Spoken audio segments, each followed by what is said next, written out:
Magandang tanghali sa inyong lahat. Ngayon ay araw ng Biyernes, ika-5 ng Hunyo, taong 2026. Oras natin ay alas 11 ng tanghali at mayroon tayong napakahalagang balita na dapat ninyong malaman ngayon din. Alam nyo ba na habang nararamdaman natin ang patuloy na ulan nitong mga nakaraang araw, isang bagong bagyo ang pormal nang pumasok at binigyan ng pangalang Bagyong Esther. Dahil sa pagsasanib puwersa ng bagong Bagyong Esther at ng pinalakas nitong hanging habagat, nakataas na po ang seryosong Weather Advisory number 26 ngayong umaga. Sa susunod na 6 na minuto, hihimayin natin kung aling mga lugar ang makakaranas ng delubyong ulan na aabot sa 200 milimetro, at kung bakit ang susunod na 24 oras ay magiging napakapanganib para sa malaking bahagi ng Luzon. Huwag kayong aalis dahil ito ang ulat na kailangan nyo para sa inyong kaligtasan ngayong weekend. Diretso tayo sa ating heavy rainfall outlook na inilabas ng ating Weather Bureau ngayong alas 11 ng tanghali. Ang kombinasyon ng Bagyong Esther at ng Southwest Monsoon o habagat ay magdadala ng napakatinding buhos ng ulan. Simula ngayong tanghali hanggang bukas ng tanghali, Sabado, Hunyo 6, ay nakataas ang orange hanggang red warning alert sa ilang lalawigan dahil sa inaasahang 100 hanggang 200 milimetro ng ulan. Ang mga lugar na direktang tatamaan ng napakalakas na ulan na ito ay ang La Union, Pangasinan, at Zambales. Kung kayo ay nasa mga probinsyang ito, asahan na po ang malawakang pagbaha at mataas na banta ng landslides dahil sa tindi ng volume ng tubig na ibubuhos ng langit.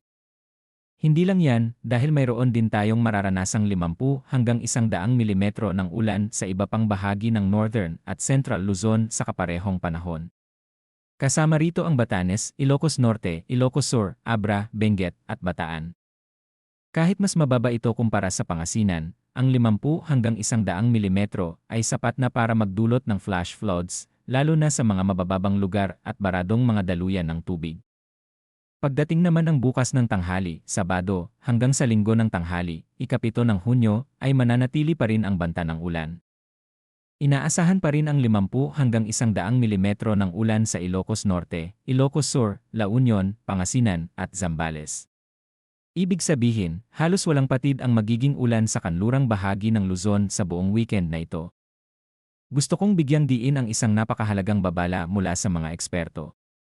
Ang mga forecast na ito ay maaari pang mas maging mataas o mas matindi kapag dumaas sa mga bulubundukin at matataas na lugar. At ang pinakamapanganib sa lahat ay ang tinatawag nating antecedent rainfall. Nitong mga nakaraang araw pa lamang, bago pa man pumasok ang Bagyong Esther, ay basang-basa na ang lupa dahil sa mga naunang ulan ng habagat at ng nagdaang Bagyong Domeng. Dahil punong-puno na ng tubig ang lupa, hindi na nito kayang sipsipin ang mga bagong ulan na dumarating ngayon. Konting buhos na lamang ay asahan na ang mabilisang pagbaha at biglaang pagguho ng mga bundok o landslides. Para sa ating mga kababayan sa Ilocos Region, Cordillera, at Central Luzon, partikular na sa mga tabing ilog at paanan ng bundok, ngayon na ang tamang oras para kumilos. Huwag na nating hintayin na tumaas ang tubig sa gabi o magkaroon ng banta sa inyong pamilya. Ihanda na ang inyong mga emergency kit o go bag na naglalaman ng mga importanteng dokumento, pagkain, tubig, at mga gamot. Makipag-ugnayan din po sa inyong mga lokal na opisyal ng barangay at Disaster Risk Reduction Management Offices para sa mga ligtas na evacuation centers. Patuloy nating babantayan ang galaw at direksyon nitong si Bagyong Esther at ang hila nitong habagat. Ang ating live stream ay mananatiling bukas para magbigay sa inyo ng mga mabilisang abiso kung sakaling magbago ang antas ng ulan o kung may mga ilalabas na localized storm signals ang Weather Bureau. Maraming salamat sa inyong panonood at sa inyong walang sawang pagtitiwala sa ating mga weather updates. I-share po natin ang videong ito sa ating mga kakilala at kamag-anak sa Northern at Central Luzon upang babalaan sila sa panganib na dala ng weekend na ito. Manatiling ligtas, iwasan ang pagbiyahe kung hindi kinakailangan at laging maging alerto. Ito ang inyong weather advisory ngayong alas 11 ng tanghali. Mag-ingat po tayong lahat at magandang hapon sa inyong lahat.